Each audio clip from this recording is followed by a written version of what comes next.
大家好，我中文的名字是尤兰，朋友的友，兰花的兰。Shalom, Shmi Iri Tamar. Hi, everybody. My Chinese name is Yolan. The yo part comes from the word for friend, and the lan part comes from the word for the flower orchid. And my Hebrew name is Tamara, which means date palm. And you can call me Julianne Gale, candidate for state senate in the 35th LD.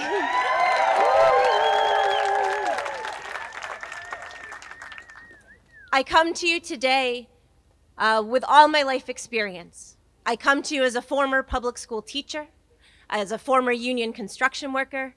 I come to you as someone who lives in a timber community. And my community has been lied to by the timber industry, making us feel like the interests of the timber companies is the same as the timber communities. But it's not. And it's time for the state to invest in our rural communities.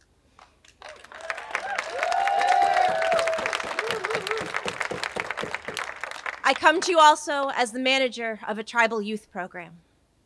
And it was a Skokomish youth, Little Bear, who taught me that the trees were the first teachers of the people here. And oftentimes we think that we're stewarding the trees, but one of the things that working for a tribe has taught me is that the trees are stewarding us.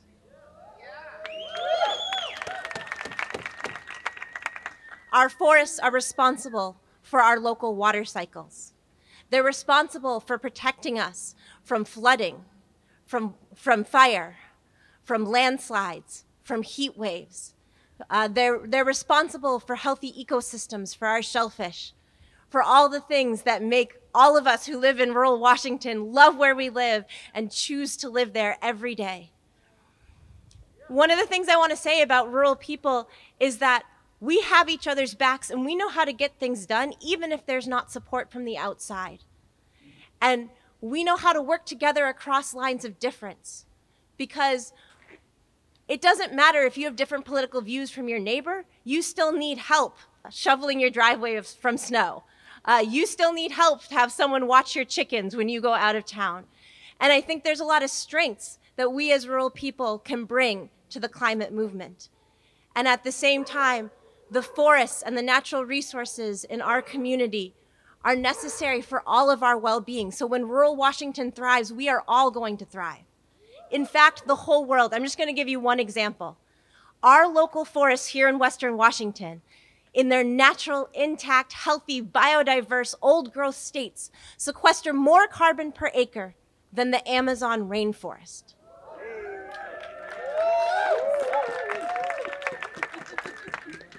The world is depending on us. I have a friend in Pakistan, and he just told me his district is suffering the worst flooding that has ever existed.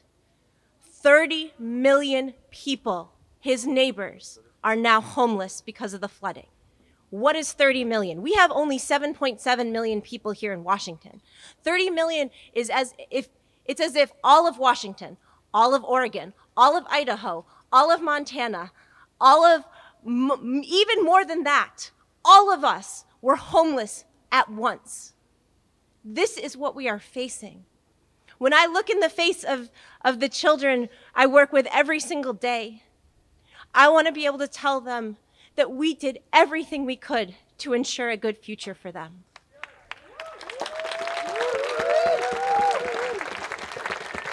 And as our amazing Lorax young performers just talked about, you know, the old way, the original way of using wood products, of making canoes, of making longhouses and homes was in balance and sustainable and regenerative and was a mutual relationship and caretaking. And then we moved to hand logging. And then we moved to machinery, which took the jobs from the loggers. Cutting down our trees is not the only option. And a stable economy requires a stable climate. So I think it's time for us to come together as a people and ask our state legislators, or to elect state legislators who will take a stand for the forests.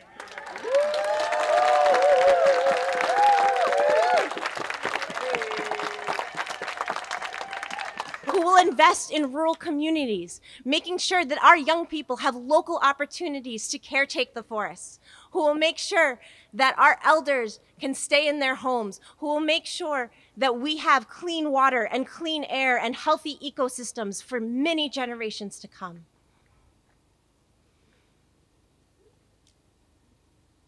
My heart is really full because I see so many of you here. The last time we had a rally here, it was incredible and amazing, and I've watched us grow.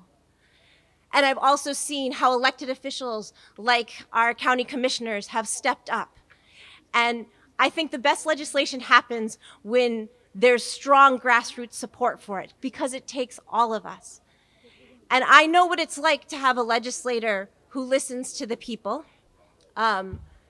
There was a representative, Kirsten Harris-Talley, who worked with Mason County Climate Justice this past legislative session to make sure that the title of a bill matched what it actually did. We can't just have pretty words in our legislation. We actually have to have real action that makes a difference.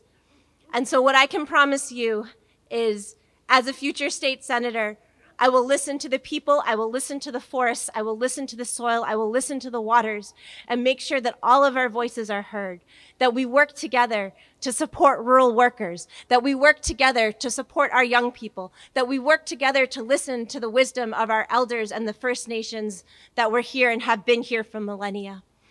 And I ask that each of us find in our hearts to do the thing that we're called to do, to protect the forests, to live a good life, and to create an excellent legacy for our great-great-grandchildren.